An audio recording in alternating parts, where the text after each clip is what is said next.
día, hermanos, bienvenidos nuevamente al Ministerio Palmoni. El día de hoy quiero compartir con ustedes otro estudio referente a las 2520 en la Biblia, pero nos vamos a centrar en el atrio del santuario de Moisés. Así que antes de comenzar con el estudio les invito a hacer una pequeña oración. Vamos a orar. Padre Celestial, gracias te damos por la oportunidad nuevamente de abrir tu palabra. Pedimos que tu Espíritu Santo nos dirija y nos permita profundizar más sobre este tema y cómo tú lo has puesto en la Escritura de una manera sencilla y clara. Acompáñanos, Padre, en estas horas, te lo pedimos en el nombre de Cristo Jesús. Amén. Bueno, algo que primeramente quiero resaltar acerca del santuario es que el Señor tuvo el propósito de edificarlo por una razón. Y eso lo encontramos en el libro de Éxodo capítulo 25 versículo 8. El texto dice: y harán un santuario para mí y habitaré en medio de ellos. Lo que nosotros sabemos es que el gran deseo que tiene nuestro Dios es de nuevamente estar con nosotros como en el principio, como en el Edén. Recordemos que, bueno, hablándolo así, el único que ha podido ver a Dios cara a cara ha sido Adán. Entonces, Dios quiere tener esa relación nuevamente. Es por ello que el Señor quiso levantar este lugar, este santuario, este edificio, para poder estar entre nosotros. Posteriormente, unos años más adelante, Dios quiso habitar con nosotros a través de su Hijo. Recordemos que Jesús fue conocido también como Emmanuel, que significa Dios con nosotros. Entonces ya tenemos dos personas de la deidad, el Padre y el Hijo, habitando entre nosotros.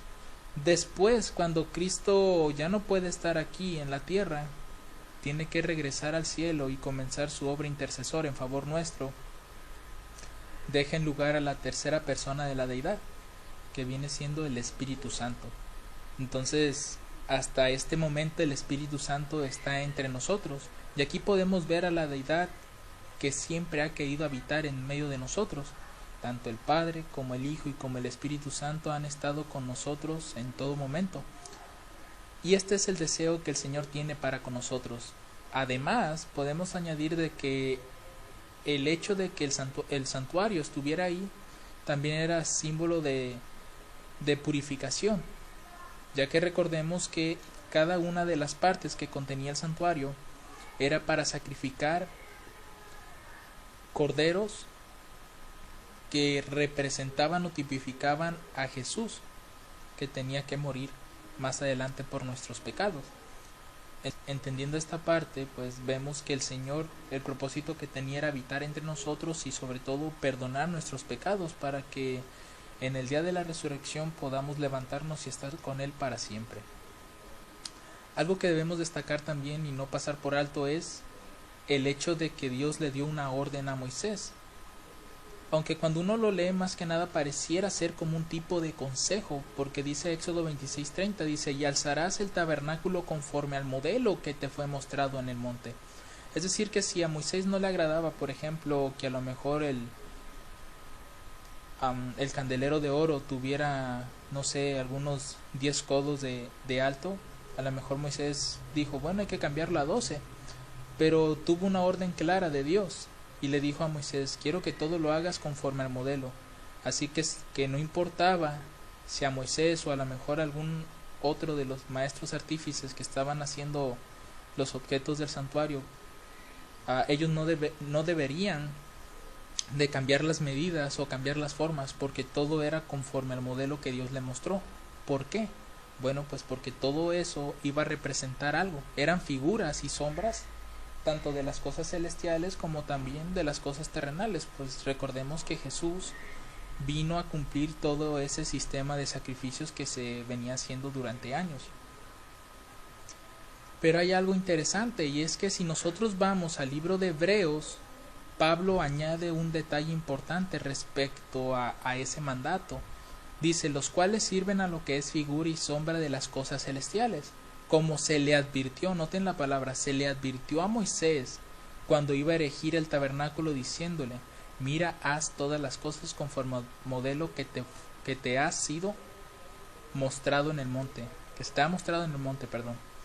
Eso quiere decir que en realidad lo que Dios le dijo en Éxodo 26 a Moisés fue una advertencia, es decir, no cambies nada. Y recordemos que más adelante en Apocalipsis también se da una advertencia. Recuerden, dice que no le quitemos ni le pongamos a las palabras de esta profecía, porque si le quitamos, Dios quitará nuestro nombre del libro de la vida, y si le ponemos, Dios hará caer sobre nosotros las plagas. Entonces yo me imagino que era algo muy similar, es decir, nadie, ni siquiera Moisés, que hablaba con Dios, pues él ni siquiera él tenía el derecho o la autoridad de cambiar nada del tabernáculo. Teniendo esto en mente, vamos a pasar ahora sí en materia acerca del atrio del santuario, y para esto vamos a analizar los textos de Éxodo 27, versículos 9 al 20. Medidas del atrio. Dice el versículo 9 del capítulo 27: Asimismo harás el atrio del tabernáculo al lado meridional. Al sur tendrá el atrio cortinas de lino torcido de 100 codos de longitud para un lado. Eso quiere decir que tenemos al sur 100 codos de longitud. Vamos a ver ahora la parte del norte. Éxodo 27:11 dice: De la misma manera, al lado del norte habrá a lo largo cortinas de 100 codos de longitud, y sus 20 columnas con sus 20 basas de bronce, los capiteles de sus columnas y sus molduras de plata. Entonces ya tenemos 100 al sur y 100 codos al norte. Vamos a ver el oeste. Dice: El ancho del atrio del lado occidental tendrá cortinas de 50 codos, sus columnas 10 con sus 10 basas. Entonces ya tenemos un total de 250 codos. Por ende, esta zona de aquí del este o del oriente debe de medir lo mismo, ya que recordemos que el tabernáculo era como un tipo de rectángulo. Pero vamos a leer la cita para comprobar que verdaderamente eran 50 codos. Dice: Y en el ancho del atrio por el lado del oriente al este habrá 50 codos. Entonces ya tenemos en total 100, 200, 300 codos, si sumáramos a todos los lados. Pero si nosotros ponemos más atención a los detalles, veremos que no todo, podemos decirlo así, no todo era como muro o como pared del santuario, sino que en esta zona de aquí, en el oriente, en el este, vemos que hay una puerta. Noten lo que dice el versículo 14, dice: Las cortinas a un lado de la entrada serán de 15 codos, sus columnas 3 con sus 3 basas. Entonces nosotros vamos a recorrer un poco el 50 y vamos a ver que de este lado de la puerta habrán 15 codos. El versículo 15 por otra parte dice lo mismo: Y al otro lado 15 codos de cortinas, sus columnas 3 con sus 3 basas. Entonces tenemos 15 codos arriba y 15 codos abajo. Eso quiere decir que la puerta tenía que tener una medida de 20 codos.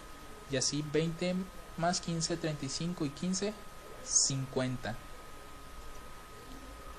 Ahora, en resumen, nosotros tenemos 100 codos al norte, 100 codos al sur, 50 codos al oeste, 15 codos al este de un lado y 15 codos al este del otro lado. Ahora, ¿qué pasaría si nosotros sumáramos todas estas medidas? Pues nos daría un total de 280 codos. ¿Y qué significa este número? ¿Qué relación tiene con las 2520? Bueno, que nosotros necesitamos hacer una conversión de codos a pulgadas para poder encontrar ese número. Y puede surgir la pregunta: ¿por qué necesitamos convertirlo a pulgadas? Algo que se ha notado en la historia es que el pueblo de Israel, cuando era el pueblo escogido de Dios, en su momento pues ellos las medidas que Dios les daba eran en codos. Mas la historia nos ha mostrado que a causa de que el pueblo no hizo la voluntad de Dios, Dios los tuvo que desechar como una nación, y por tanto les quitó el evangelio a ellos y se los entregó a los gentiles. Y eso lo vemos en el año 34 con la muerte de Esteban. Y si seguimos los pasos del pueblo de Dios, sabemos que el pueblo de Dios llegó hasta los Estados Unidos de América.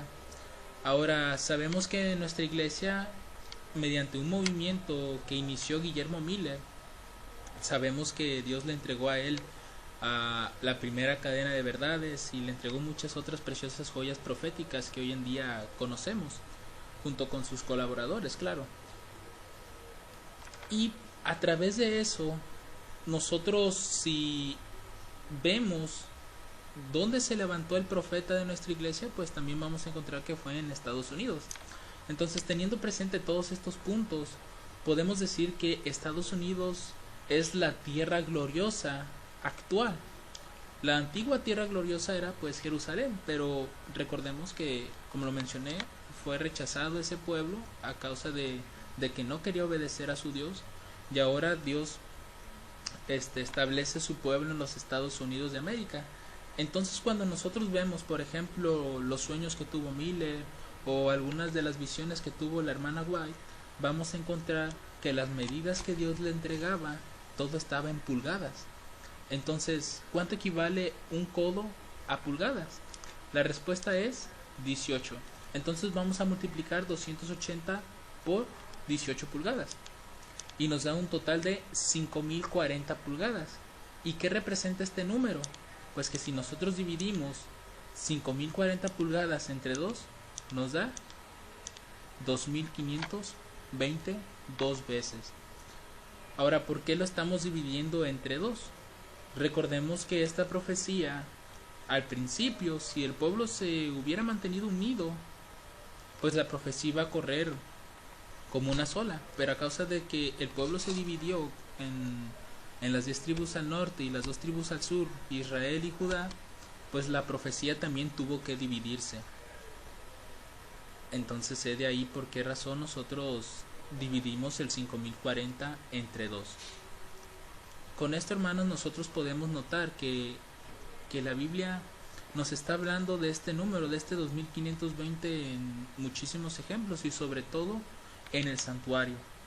Y recordemos que Dios en un principio había dicho que todo se hiciera conforme al modelo que se le presentó a Moisés. Quiere decir que Dios en su sabiduría conocía que el pueblo de Dios iba a llegar hasta los Estados Unidos. Y un dato interesante es que Estados Unidos y muy pocos países son los únicos que aún siguen utilizando las pulgadas en sus medidas, porque en su mayoría todos ya utilizan los centímetros o los metros, pero Estados Unidos y otros países se han mantenido fieles a este sistema de medidas. Entonces yo creo que Dios ya conocía esto y todas las medidas que estaba dando en el santuario las hizo de tal forma que al momento de que se llegara a Estados Unidos, pues nosotros pudiéramos ver este tipo de números, ya que recordemos que el significado de Palmony significa el numerador maravilloso. Entonces no dudemos de que Dios haya establecido todo para que pudiéramos ver todas estas joyas en el santuario. Así que yo les invito a que sigamos investigando, porque no solamente en el atrio encontramos el 2520, sino que también en otros objetos, en otros lugares del santuario también nos da este número. Que el Señor les bendiga abundantemente, hermanos, y nos vemos en otros estudios. Que el Señor les bendiga abundantemente.